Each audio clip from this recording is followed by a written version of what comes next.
जय Hind and hello guys, स्वागत है आपका आपके अपने YouTube चैनल ज्ञानदेह होस्ट में। और इस वीडियो में मैं आपको बताने वाला हूं UP police assistant operator radio online form 2025 के बारे में कि कैसे आपको ये फॉर्म फिलअप करना है। गाइस बहुत ही ज़्यादा पदों पर ये वैकेंसी निकाली है, जो कि टोटल पोस्ट की संख्या है 44 और आपको यहाँ पर इस पोस्ट पर सैलरी भी 25,500 रुपये से लेकर के 81,100 रुपये दी जाएगी। और इस वीडियो के अंदर आपको कंप्लीट प्रोसेस बताया जाएगा कि कैसे आपको OTR के थ्रू अपना फॉर्म अप्लाई करना है। तो वीडियो को आपको पूरा देखना है और अगर आपके मन में कोई सवाल डाउट रह जाए तो आप कमेंट के माध्यम से पूछ लेना। चलिए शुरू करते हैं।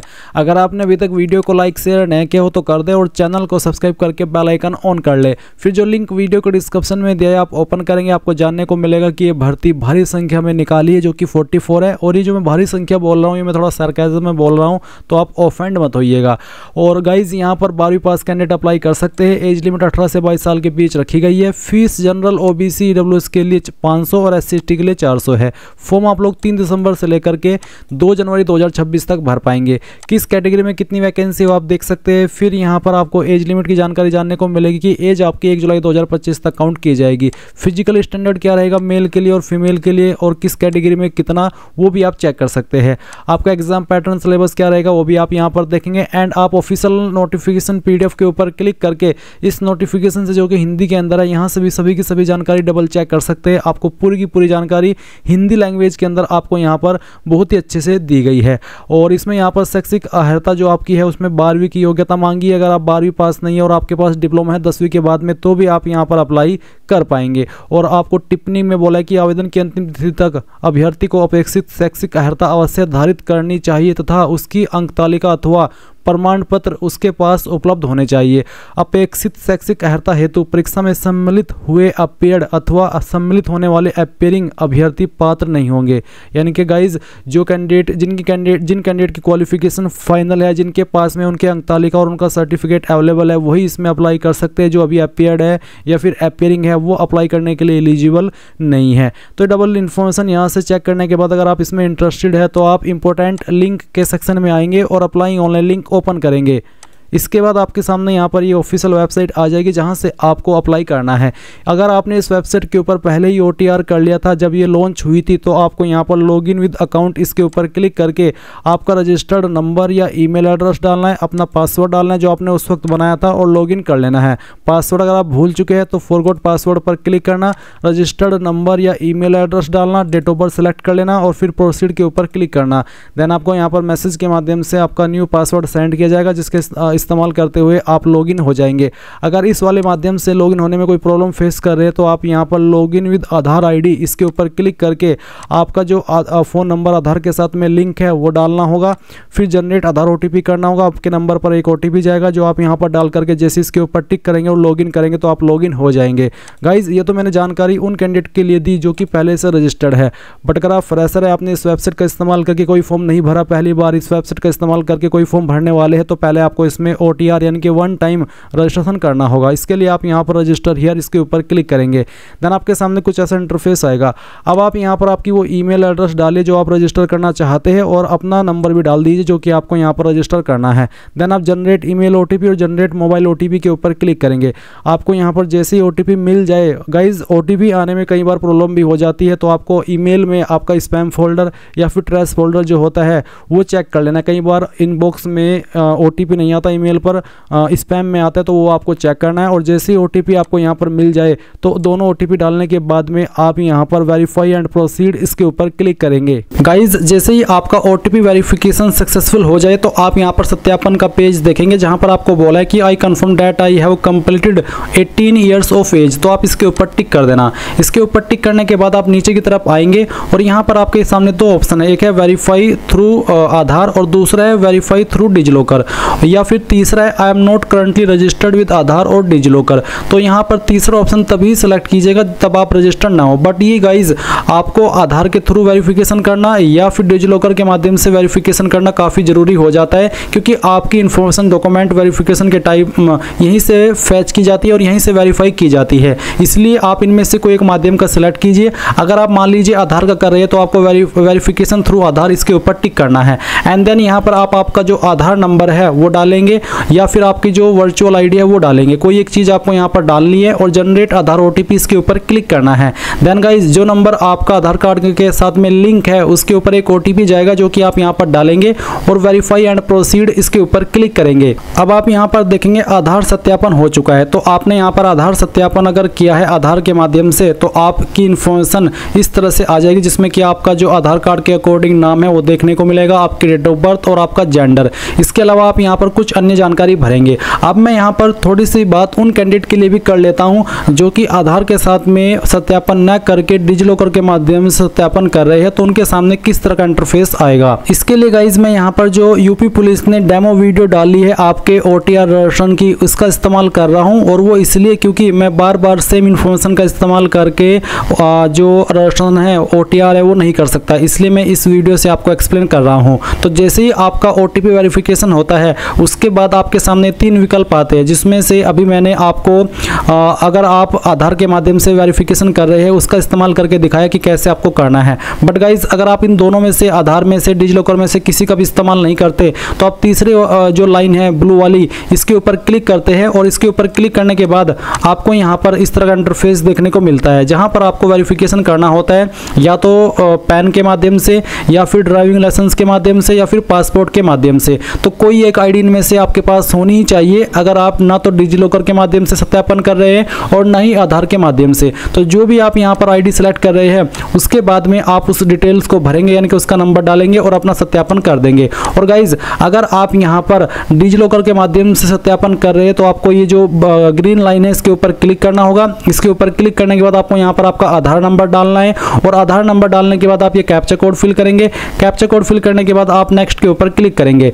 नेक्स्ट के ऊपर क्लिक करने के बाद में आप यहाँ पर देखेंगे आपको बोला है कि एक OTP, तो बेसिकली आपको यहाँ पर OTP सेंड किया गया है। तो आप यहाँ पर आपका वो जो OTP मिला है आपके नंबर के ऊपर वो OTP डालिएगा जो कि आपका आधार कार्ड के साथ में लिंक है, और फिर कंटिन्यू कर दीजिएगा। फिर आप यहाँ पर एक 6 डिजिट का सिक्योरिटी पिन क्रिएट करेंगे अपनी चॉइस का, जिसका एग्जाम्पल आपको आपकी डिस्प्ले के ऊपर देखने को मिल जाएगा। तो आप यहाँ पर जैसे ही पिन क्रिएट कर ले और कंटिन्यू करें तो फिर आप यहाँ पर देखेंगे कि जो आपका डिजिलॉकर अकाउंट है वो बन चुका है, और आप यहाँ पर देखेंगे आपकी सभी इन्फॉर्मेशन आ चुकी है। तो आप जिस इन्फॉर्मेशन का एक्सेस देना चाहते हो यूपी पुलिस को उसको आप टिक कर देंगे। जैसे कि जो आपके डिटेल्स डिजिलॉकर अकाउंट के ऊपर अवेलेबल है वो आपको यहाँ पर देखने को मिलेगी। तो आपको क्या करना है, आप यहाँ पर देखेंगे नीचे की तरफ आएंगे और नीचे की तरफ आकर के आप इन सभी को सिलेक्ट कर देंगे, यानी कि जिस डिटेल को आप देना चाहते हैं उसके ऊपर टिक कर देना और फिर अलाउ कर देना। अलाउ करने के बाद में आपका यहाँ पर डिजिलॉकर के माध्यम से सत्यापन हो जाएगा। तो गाइज मैंने आपको तीनों तरीके से बता दिया कि कैसे आपको आपका सत्यापन करना है डिटेल्स का। अब मैं यहाँ पर अगेन अपनी इन्फॉर्मेशन से आपको सत्यापन करके बाकी की इन्फॉर्मेशन फिल करके दिखाने वाला हूँ। तो आपको नेशनलिटी के अंदर आना है और यहाँ पर सिटीजन ऑफ इंडिया सेलेक्ट कर लेना है। इसके बाद में आप यहाँ पर देखेंगे मैट्रिकुलेशन हाई स्कूल प्रमाण पत्र में पूरा नाम, आपका जो 10th का सर्टिफिकेट है उसके अंदर पूरा नाम क्या है वो पूरा नाम आपको यहाँ पर एंटर करना है। वही नाम डालिएगा जो आपका 10th के सर्टिफिकेट के अंदर हो। अगर 10th के सर्टिफिकेट के अंदर अलग नाम है तो आप अलग नाम यहाँ पर भरिएगा। फिर जो आपका डेट ऑफ बर्थ है वो जो भी है डेट ऑफ बर्थ आपके 10th के सर्टिफिकेट के अंदर वो डेट ऑफ बर्थ आपको यहाँ पर एंटर कर देना है। तो इस तरह से आपको यहाँ पर एंटर करना होगा। एंड देन आप यहाँ पर देखेंगे जेंडर, तो आपको आपका जेंडर सेलेक्ट कर लेना है। फिर यहाँ पर जो भी आपका फादर नेम है वो आप एंटर करेंगे। फादर नेम को दोबारा डाल करके वेरीफाई कर देंगे। फिर आपको प्रोसीड के ऊपर क्लिक करना है। इसके बाद आपके सामने यहाँ पर कुछ ऐसा इंटरफेस आएगा जहाँ पर आपको पासवर्ड क्रिएट करने को बोला है। और गाइज मैं आपको बता दूं, अगर आपकी डिटेल्स आधार के साथ में मैच नहीं हो रही है और आपको उसको मैच करानी है तो अभी के लिए आप यहाँ पर आई एग्री कर दीजिए कि मुझे पता है कि मेरी डिटेल आधार के साथ में मैच नहीं हो रही है, क्योंकि मेरी आधार कार्ड के साथ में नाम DOB अलग है और मेरे 10th के सर्टिफिकेट में डिटेल्स अलग है। तो आप आगे उसके बावजूद भी बढ़ सकते हैं। बाद में चाहे तो आप आपकी डिटेल्स 10th के सर्टिफिकेट के अकॉर्डिंग करा लीजिएगा। तो आप यहाँ पर आपका पासवर्ड क्रिएट करेंगे। पासवर्ड आपका कैसा है उसका एक डेमो आप यहाँ पर देख लीजिए। पासवर्ड के अंदर इंग्लिश का कैपिटल लेटर, स्मॉल लेटर, कोई एक स्पेशल कैरेक्टर और साथ ही डिजिट, कुछ कुछ इस तरह का पासवर्ड आपको बनाना है, जिसमें कि जैसे कि मैंने बताया कि छोटा अक्षर भी होना चाहिए, बड़ा अक्षर भी होना चाहिए, डिजिट भी होना चाहिए और कोई स्पेशल कैरेक्टर भी होना चाहिए।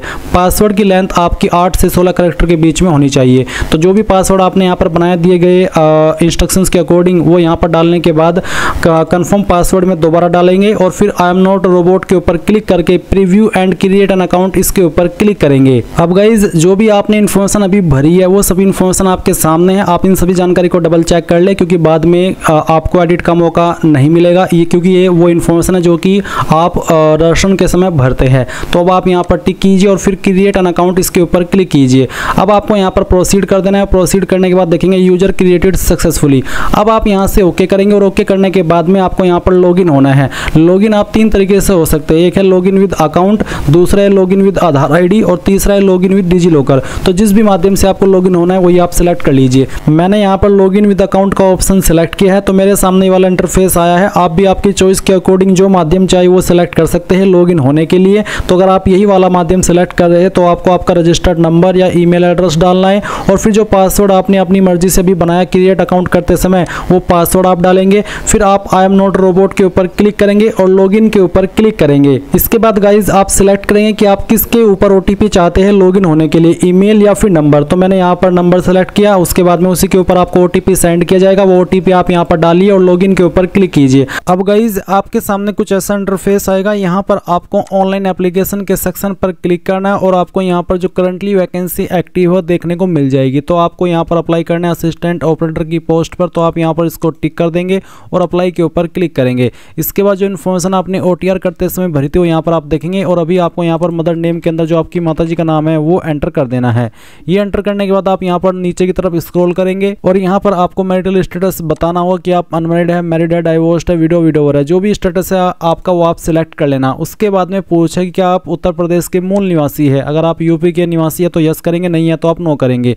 यस करने पर आपको यहाँ पर कुछ अतिरिक्त इन्फॉर्मेशन देनी होगी, जिसमें कि मूल निवास डोमिसाइल प्रमाण पत्र जारी करने वाला जिला, यानी कि कौन सी डिस्ट्रिक्ट के आप निवासी है वो डिस्ट्रिक्ट आपको बतानी है जहाँ से आपका निवास प्रमाण पत्र इशू हुआ है। उसके बाद में डोमिसाइल प्रमाण पत्र जारी करने वाला उत्तर प्रदेश राज्य का पदाधिकारी, किस पोस्ट के अधिकारी ने उसको जारी किया है। आपको आपका सर्टिफिकेट चेक करना है।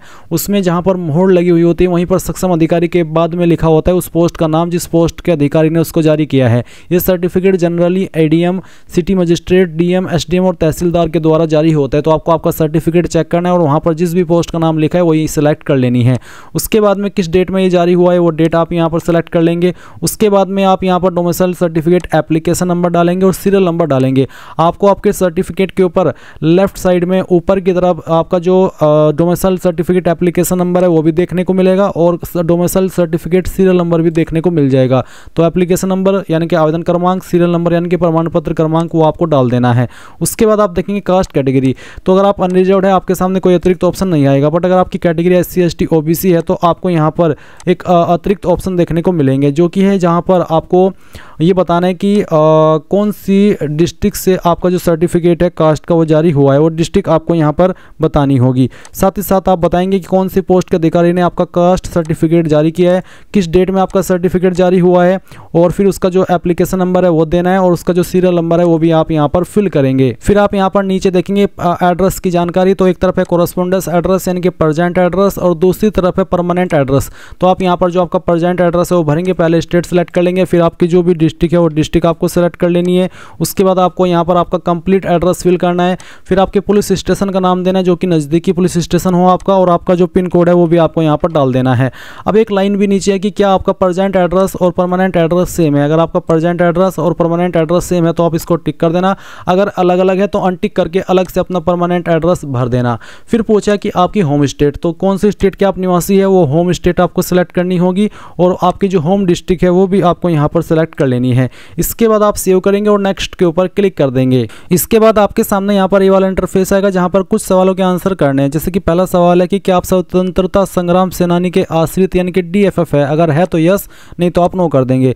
क्या आप एक भूतपूर्व सैनिक है, अगर है तो यस करेंगे, नहीं तो यहाँ पर भी आपको नो कर देना है। क्या आप उत्तर प्रदेश के राजकीय कर्मचारी है और आपके पास अपेक्षित प्रमाण पत्र है, अगर आप ऐसे कैंडिडेट है तो यस, नहीं तो आप नो करेंगे। सेव करेंगे इसके बाद में और नेक्स्ट के ऊपर क्लिक कर देंगे। अब आती है क्वालिफिकेशन की जानकारी। तो मेरी जानकारी 10वीं की पहले पहले से भरी हुई है, और क्योंकि आप पहले से यहाँ पर रजिस्टर्ड नहीं है, पहली बार ये फॉर्म भर रही है और OTR भी कर रहे हैं, तो ऐसे में यहाँ पर आपको 10वीं की इन्फॉर्मेशन सबसे पहले देनी होगी। तो 10वीं की इन्फॉर्मेशन में आपको आपका बोर्ड का नाम बताना है, फिर कब आपने पास कर ली थी वो डेट सेलेक्ट कर लेनी है, आपके सर्टिफिकेट के अकॉर्डिंग रोल नंबर देना है 10वीं का, और आपका जो सर्टिफिकेट सीरियल नंबर है वो भी दे देना है, और फिर ऐड के ऊपर क्लिक कर देना है। इसके बाद फिर आप यहाँ पर 12th वाले सेक्शन पर आएंगे और बताएंगे कि आपकी 12वीं की सब्जेक्ट से है, any discipline physics and mathematics. तो मेरी फिजिक्स एंड मैथमेटिक्स है, मैं इसको सिलेक्ट कर लेता हूँ। अगर फिजिक्स मैथमेटिक्स से ना होकर के बायो से है तो भी आप एनी डिसिप्लिन का ऑप्शन सेलेक्ट करेंगे। ये सिर्फ उन्हीं को सिलेक्ट करना है जिनकी 12वीं फिजिक्स एंड मैथमेटिक्स से हो। उसके बाद आप यहाँ पर जो आपके बोर्ड का नाम है वो बोर्ड का नाम आप यहाँ पर सिलेक्ट कर लेंगे, और बोर्ड नेम सेलेक्ट करने के बाद में आप यहाँ पर आपकी ईयर ऑफ पासिंग देंगे। यहाँ पर जिस भी डेट में आपने आपकी जो क्वालिफिकेशन वो पास की है वो आपको सेलेक्ट कर लेनी है इस तरह से, और फिर यहाँ पर आपका जो मंथ है वो भी आपको सेलेक्ट कर लेना है।